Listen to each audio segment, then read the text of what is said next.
Good morning, everyone. Welcome to the weekly meeting. For those of you that don't know me, my name is War Morales, licensed realtor out in Hawaii. Coming up on completing year number 3 in July. Did the program, the SkillBridge RE program for 6 months on my way out of the Marine Corps.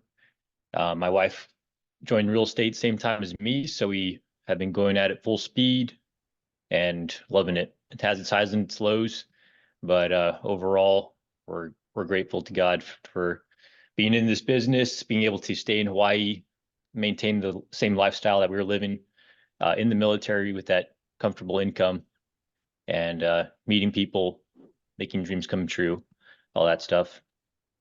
So as usual, if you're in a safe situation, as in not driving or riding a tricycle or something like that, please turn your camera on. And then if you want to ask a question or anything like that, feel free to unmute yourself or jump in the chat box and drop your question there. If you don't want to unmute yourself, or raise your hand using the little action features at the bottom of the screen. There's a button that says reactions, and then you can raise your hand, or you can clap for me when it's getting really exciting, whatever you want to do. All right, so today we're going to be talking about expired leads and what you can do to kind of get their attention. Lonnie Moore asked this question. Sorry, not Lonnie Moore, but Lonnie. I just thought of another name of somebody that I met recently. But yeah, so Lonnie asked a question about how do you kind of keep expired leads on the line, get them to like actually listen to you and not just hang up on you, and scripts and all that stuff. And so my response to that is this station. Dropping link in the chat box. I'm not going to share my screen so that I can still see all your faces. Otherwise, it'll just minimize people that I can see.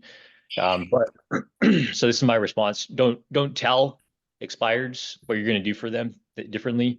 Show them the facts. Show them the data. Just admitting a few more people into the group. And yes, you want to show them the information that they want to know. Show them what you're going to do for them, rather than trying to keep them on the line, saying that you're going to do much better for them than the previous agent. So for you guys that are new to the business, an expired lead is a listing that was on the market. Let's say the previous listing agent had it on the market for a 6-month period, and then didn't sell with it, didn't get it the offer that they wanted, or for whatever reason just didn't sell. Lots of different reasons for why it might not have sold, but it reached the end of that contract period, and now it's technically just an open listing. And so as soon as that happens, everyone in the MLS, or everyone that has MLS access, and even people that don't have MLS access that watch Zillow, they'll see that listing is no longer on there, and that person will get like 500 phone calls in one day, and then you're trying to compete with those 500 people. And so how do you differentiate yourself between you being another phone caller, and like how do you make yourself seem special compared to all those other folks? And so for those of you that are looking at the slides that I dropped in the chat box, on the bottom, it's ways to differentiate yourself from a robo-dialer while time remains. Because there are AI robots that can sound very human. You can pay for those services. They can automatically call people, all that stuff. And so how do you differentiate yourself from those robo-dialers? And then on slide 2, I provided a definition of what expired listing is. And then on slide 3, if you guys are following along, so on one side you have your phone showing scam likely. You're receiving a phone call and it says scam likely. So are you more likely to answer that phone call, or are you more likely to respond to a text message that has a little video clip, and it comes through in the format of a GIF? For those of you that don't know what a GIF is, kind of like a meme, like it's a 3-second little clip that shows like a little bit of motion. And so in that clip, you can see what the person is doing. So I'll just keep it kind of vague right now. So which one are you more likely to respond to? If it was me, I'm not going to answer the scam call unless I want to like just be goofy and see how they handle their cold calling techniques. More than likely, I'm just going to ignore it, send it to voicemail, whatever, block the number. But the video message, I might be a little skeptical, might be kind of hesitant to click on the link, but if I see the GIF and I see it's, so that's where the rest of the information we're going to talk about comes into play. If I see that image is something appealing, something relevant, that it's an actual human being, all that stuff, then chances are I'll click on it, or like maybe open it in like a secure browser that's it's not gonna allow the link to hack me or anything like that. But I'll actually click on it, and then that's where all this other information comes in. So on slide 4, so I just put a title on this slide. In a day when spam calling is a daily occurrence, actions speak louder than words. And so how do you take action with an expired? And the platform that I use, or the app that I use, is called BombBomb, and you get a free membership with that through KV Core or through Core Present or Core Video. And so it's just kind of like the basic package, which really is all you really need. It allows you to record these videos and then send the links to whoever. And pretty sure it's like unlimited storage space for all those videos.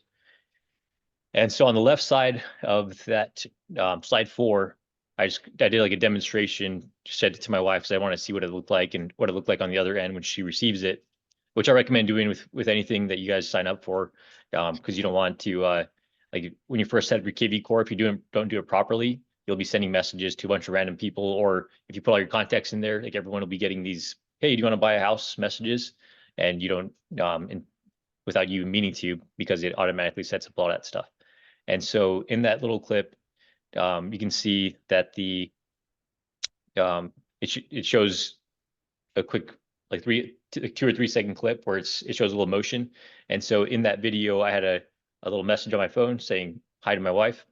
And yes, it's a way to get attention. So if you're sending that to somebody that doesn't know you, so they see it's a human being, or at least they think it is, might be an AI robot. But if they see their name on there, and it's like, oh, this person at least knows my name, that's kind of interesting or weird. But then if they click on it and they're like, hey, I'm new to the neighborhood, or whatever your message is, hey, I'm a licensed realtor in your neighborhood and want to give you a quick update on the market. And then I just included all these other photos of these videos that I've done for clients, just to give you examples of other things. So in the bottom right one, I was out there doing a showing, and then I just gave a client a quick update on some other offers that they had put out. And then in the top one, just sending a message to a client, checking in how they're doing and whatnot. And each one of these, you can kind of see have a different background. And so you kind of think of that background as like a canvas of what message you're going to send. And so like right now I have a book over my shoulder that is a message that I want to send to people. And so you can think about those things as you're setting up your little studio, whatever it is, whatever you have in your background, like be aware that those things are seen by people. And so if you want those things to be seen by people, cool. If you don't, then remove those things from your background. Because if you have like a a poster of a guy or a girl in a bathing suit, it's probably not a good message to send. It's not very professional, appropriate, or anything. And so you want to have your background portray the message that you want your audience to receive. And we should just touch on those bullets really quick on slide 4. So your video message shows the audience, shows the client that you're sending to, the lead, that you're human, that you're in their local area. So if your background is like in front of a cafe that's local to the area, they're gonna be like, oh, this person is human and he's at this cafe that I've been to before, etc. And then the other topic that we'll touch on is you want to show that you're knowledgeable in that video. And then the other 3 items, and it's kind of to like keep it balanced, because what I was going for here is like, you don't want to just focus on you and like, I'm the top realtor in the area. Here's all my sales. Here's everything I've done. I'm so great. I'm so much better than everybody else.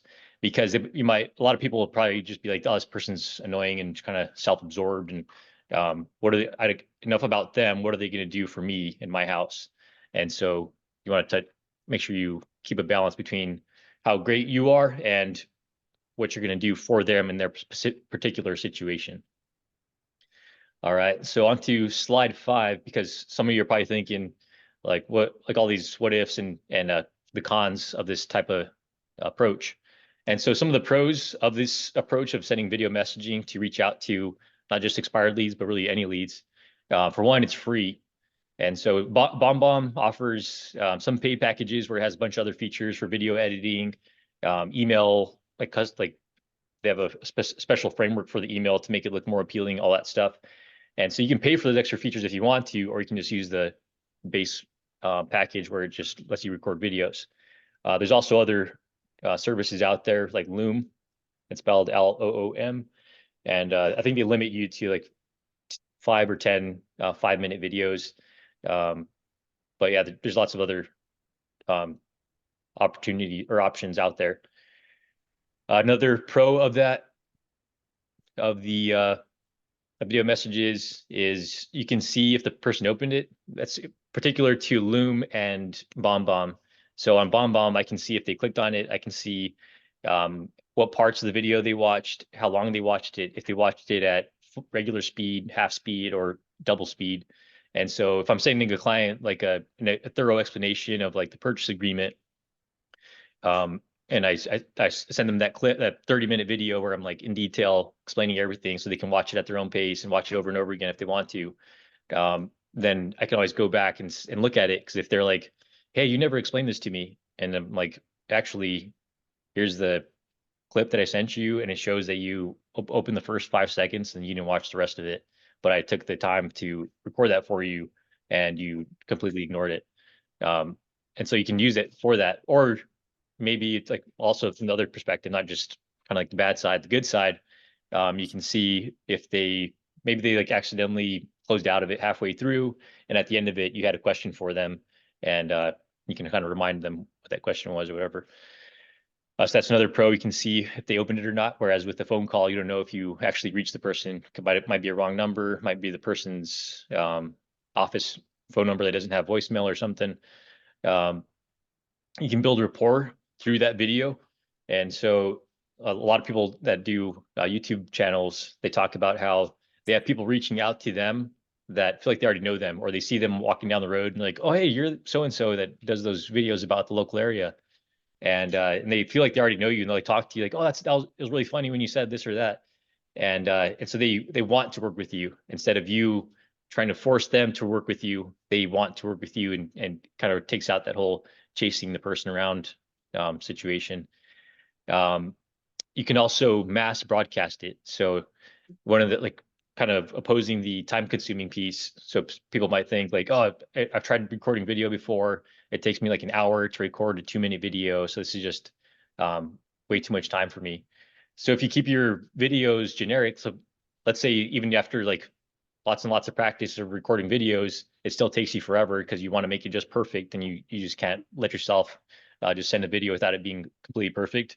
You can record a video so that it's generic, but still specific enough where you can send it to multiple people. And so like the market update videos where you're like, oh, hey, just wanted to give you an update about the market. The median sales price just increased to 1.05 million. And so if you're interested in getting your house on the market, please give me a call. Here's my number. And so you right there, I didn't say anybody's name, but it sounds kind of like I'm talking directly to somebody saying that message. And you can do that with all sorts of other pieces of information that you can pass to people. Even like while you're out walking around, doing a showing, passing out flyers, that kind of thing, hosting open house. You can record a video and then send that to a bunch of people. And so that 5 or 10 minutes it took you to record that video, if you keep it generic, you can send it to 500 people. And so it's like you just made a bunch of time right there by multiplying that 10 minutes by 500. And then the last pro I put on there was it's good practice talking to a camera. I don't know if you guys have tried it before. By a show of hands, how many people have recorded themselves just all by yourself, recording a video, sending to somebody? 1, 2, 3, 4, 5. So maybe 5 or 6 out of 18 people in here. So about 30%. And And the first time you do it, it's like super awkward. And if you're, there's like different techniques you can do. The latest or like the thing that I recommend if it's just like going to be a video that doesn't have to be like perfectly like look like it's one continuous video, is you just hit record and you just, if you have to do multiple takes because you stutter or forget what you're going to say, just keep on recording it, because you start it and you're like, you hit the like, all right, I'm ready to do this, record. Hey, I forgot their name, dang it, stop, delete, record.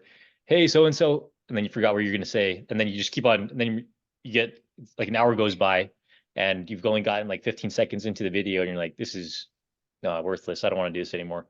But so doing all those videos for people, especially if you're just like sending a how's it going video to friends and family, it's good practice for talking to the camera. And then when you go back and watch those videos, you'll pick up on things that you could have done better. So like for me, it's kind of awkward for me to just stare straight at the camera. But I know that when somebody's watching the video and they see the eye contact with the camera, it kind of changes their experience of the video. It feels more personal compared to if I'm like, hey, how's it going? I'm just looking around. I kind of feel awkward looking at the camera, so I'm just going to look over here. It changes the impact of that video. So that's another pro. And in the world we live in, a lot of communication is going towards video and like the higher level of technology. And so the more comfortable you are in front of the camera, the better. And then another thing I've heard on the one of those Zoom meetings for the NAR change, I think it was Glutch or one of the other guys that mentioned it, is when you are advertising yourself to somebody like on a Facebook group or whatever, and or reaching out to somebody, they're gonna get your name and they're gonna look you up on social media and see if you are the person that you say you are. And so they're going to see what kind of content you publish on your social media pages. They're going to, look at your stats, whatever. And so if you have a bunch of great content out there, information about the local area, just not just real estate stuff, but also like restaurants and parks and beaches, whatever. And then also you have a good blend of information about the market, about things to know about the house buying process, the house selling process, all that. They're gonna be like, oh, this person's really knowledgeable. They really know what they're talking about. I want to work with this person. But if you're like, hey, I'm a really great real estate agent, you should work with me because I'll take really good care of you. And then they look at your social media and it's just a bunch of like memes and a whole lot of nothing. It doesn't really say anything about you being a professional in the industry. Then they're gonna be like, I'll just look for somebody else that has a better um, display of content. Um, Another con, kind of already talked about it. It's awkward at first, but you kind of get used to it over time. And then the last con is that you can't do it in your PJs for the most part. So right now I'm wearing some kind of beach shorts, so you can do some of these videos in your relaxed attire. But if you're as far as like cold calling, make sure you can call people while you're in your pajamas. I don't recommend it. Just my personal approach, being professional, like getting out of bed every morning at a decent hour, showering, working out, reading the Bible, all that stuff. And so if you do that, it sets you up to have a good mindset. It's like when you're making that phone call and you have a really difficult person on the phone that's kind of like questioning who you are, and if you really know what you're doing, you'll feel confident because you're like, you know what, I put the work in. I did my routine this morning. I am the person that I'm trying to communicate to you that I am. So yeah. And then on to slide 6. Kind of already talked about BombBomb and Loom. And then the other feature that's shown in that little image where it says Hi Sama, that's an app you can get on your phone. It's called Make It Big. And it's I believe it's a free app unless they changed it recently. And you can put whatever message you want on there. So if you're just reaching out to somebody, you can put the person's name on there so they can see that message is specifically for them and more likely to click on it. Or you can, if it's somebody you're already working with, you can put like, hey, update on your first offer, or here's the stats on your listing and how many people have viewed the listing on Zillow, whatever. So you can make it more personal, and that just kind of adds to making your clients a bigger fan of you and then want to spread word about you on social media when they see people looking for realtors or whatever.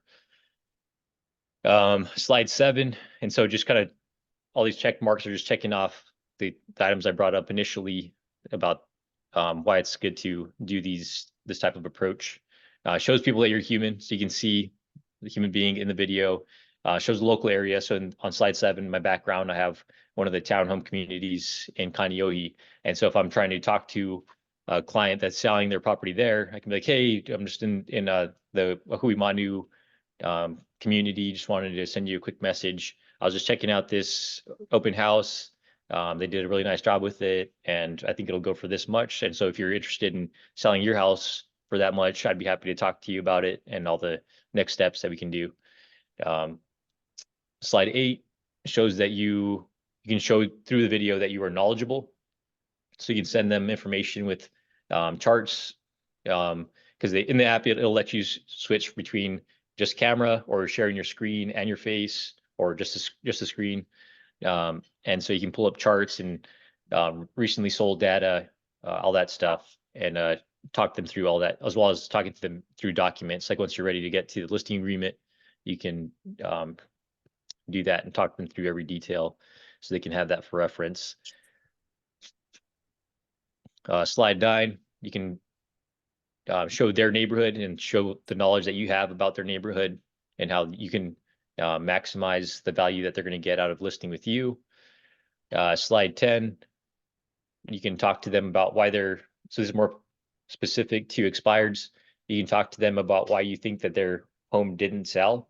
So you can show them different listings that are in the area and say, hey, this house was really similar to yours, and the reason it didn't sell was because they went on market on the Thursday before Christmas, and the first open house they did on Christmas Day, so nobody's gonna go to an open house on Christmas Day, and then New Year's was right after that, and then so they had 2 weeks when it was on market, and nobody really cared about looking at houses during that window, and so this house stayed on market for an additional 5 months after that, because during those first 2 weeks nobody cared about it, nobody looked at it, and then they stopped doing open houses after that, and you can explain that information to them based on the data that's available in the MLS, and or whatever else you find about why that home didn't sell, and then communicate to them how you're going to do it differently based on timing, or maybe you've seen the photos that the photos are really bad. Somebody took the photos with their cell phone. You can see people in the reflection of the mirror. You can see all that stuff that shouldn't be in professionally done listing photos. You can communicate to them, like, when I list your home, I'm going to have top-notch team. Here's an example of their work, of how they do a really nice job with staging, with taking the photos, with video, drone, etc. And so I want to do that same thing for you. Slide 11, how their home will sell with you. And so you can, when you're out doing the open house or whatever it is you're doing, like you can show them that you're actively doing work. And again, kind of like going back to the broadcast, like casting your message broadly, you can send those type of messages to multiple leads that you're trying to get a hold of. And so if you're seeing an open house, you can send a generic message. Hey, just wanted to send you a quick update. I'm out here doing this open house and just want to kind of give you an example of what we do when we set the open house. We put these signs everywhere. We put balloons everywhere. We pass out flyers to everyone in the neighborhood. We invite everybody to come by, and it really builds the hype of the listing, and it kind of gives people a desire to offer more than they were initially thinking, because they know it's going to be competitive, blah, blah, blah. And you keep that message generic. You don't say a person's name or anything, and then you can send it to 50 people. Quick side note that I just thought of is, so you might be thinking, like, that you'd only be able to do this on email, but you can actually send a text message. Like if you have somebody's email only, you can send a text message from your phone. It'll go to their email, but you can see if they have, if you're an Apple user, you can see if they have the blue box or green box, and so you can see if they read it or not. Just different little details to keep in mind, so you can see if you're planting on fertile ground.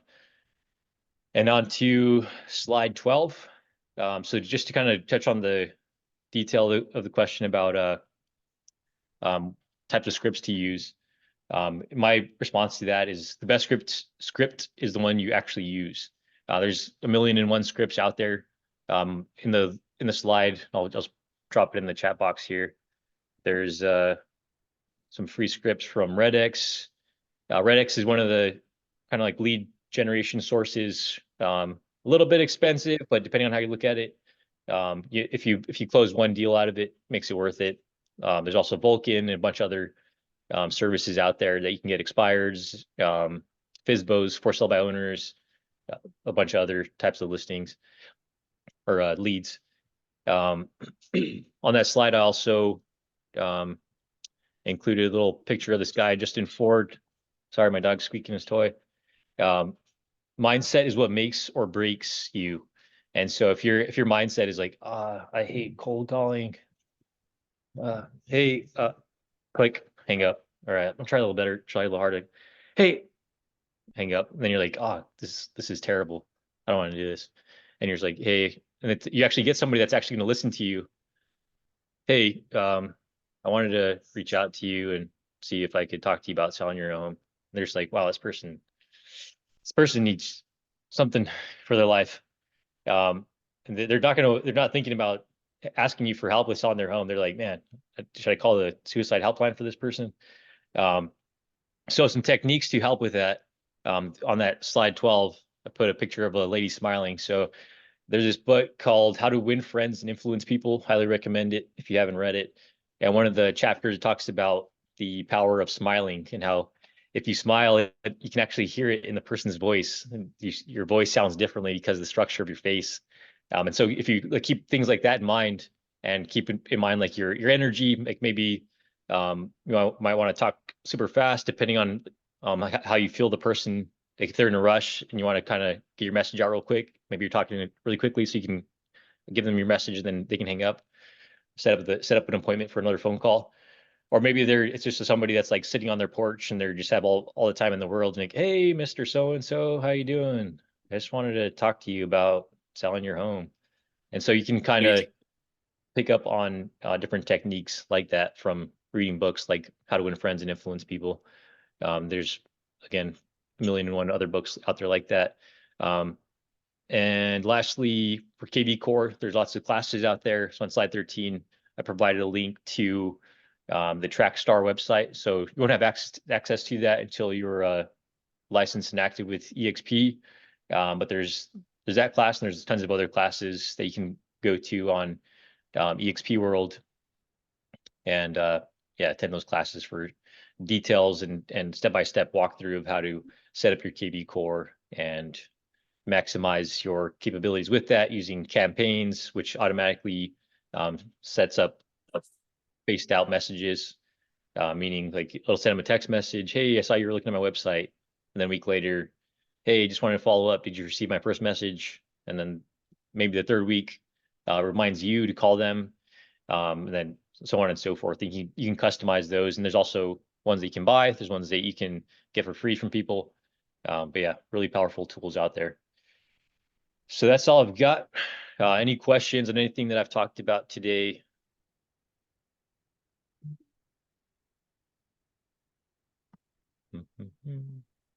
Yes, sir. My name is David Kige. My question is, how do you deal with have you ever, like, for example, have you ever encountered being rejected, and how do you deal with being rejected or someone turning you down like right away? Yeah, it's just a matter of kind of laugh at it because if you react any other way, taking it personal or anything, it just doesn't go very well. I had one guy because I was looking at a script it's like you just want to get right to the not kind of right to the point, but like ask them if it's the right person that you're talking to. It's like, hey, is this Lonnie Moon? And so I was doing that, and I called this a property, and I was like I ended up doing this research afterward because I was like, man, why is that guy so mad? And so I called this person, and I was like, hey, is this Lonnie Moon? And he's like, who's this? I was like, oh, sorry, this is Zora Morales with eXp Realty. How are you doing, sir? And he's like, let me tell you something. next time you call, you introduce yourself first, and then you can ask who this is. And he's just like, and he just went on, and like I was, and then he hung up on me, and I was like, wow. It don't get me wrong, it definitely is like a kick in the stomach, and that's why so many people avoid doing cold calling, because it's kind of a process to go from taking it personal to just realizing that people are going to be sour. But yeah, my recommendation is just to kind of laugh at it and then just keep on going. And if you have a friend that can do it with you, it makes it even better, because then you guys can just be like laugh at each other and just kind of like just be a sounding board for each other. Like, man, that guy was crazy. Like, why is he so angry? Like, I was just trying to make conversation with him. And so that's my response to that. Just have a sense of humor, realize that they say it's nothing personal. And if it is something like if I was being a little too aggressive or too invasive, trying to ask him questions, then maybe I need to look at myself and be like, yeah, I guess I can do better by introducing myself, even though every time I introduce myself, they're like, oh, what's your name? Zor, what, George? I'm like, then I'm like already at the end of my conversation there, because they're like, I don't want to talk to this person because I don't even know how to pronounce their name. But yeah, there's to see every conversation as like a learning opportunity. So from that person, I took away, all right, I need to introduce myself. But now I kind of I'll say George, or like a different name, just so I can get past just saying my name, because that a lot of times it's just a stop sign right there, just immediately ends the conversation because they can't even hear what I'm saying. Um, so yeah, does that answer your Thank you. question, Dave? Thank you. Yes, sir. Yeah.